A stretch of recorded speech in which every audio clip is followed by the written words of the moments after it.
దొంగలు ఇండ్లలో పడతారు, పోలీసోళ్ళు పట్టుకుంటారు. రోడ్డెంబడి పోయేటప్పుడు పోలీసోళ్ళు కనబడ్డా దొంగల గుండెల్లా ఏదో చిన్న బుగులు కానొస్తుంది.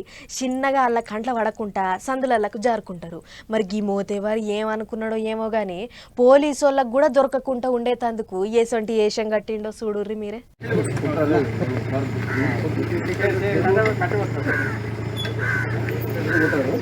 ఆగో గాదేంది దొంగల్ని పట్టుకొని పోలీసోళ్ళు కదా కట్టేస్తారు.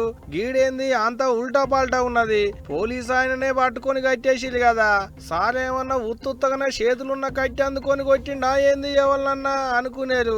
కాదు, గిడ పోలీసు బట్టలు తొడుక్కొని నల్లి గుడ్లు వేసుకొని నేల చూపులు చూసేటోడు అసలు పోలీసే కాదు, దొంగ.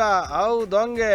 మరి అందరి దొంగల లెక్కనే దొంగతనానికి పోతే ఏముంటది అనుకున్నాడో, లేకుంటే దొంగతనానికి కూడా దొర లెక్కనే పోవాలని అనుకున్నాడో, ఇంకా కాకుంటే పోలీసు బట్టలల్లో పోతే పోలీసు అనుకొని ఎవరు పట్టుకోరు అనుకున్నాడో ఏమో తెలియదు గాని ఇగో ఇట్ట పోలీసు బట్టలు వేసుకొని దొంగతనానికి పోయిండటకి మోతేవారి. గీ ఇగ్రవంతుని పేరు రాజాట.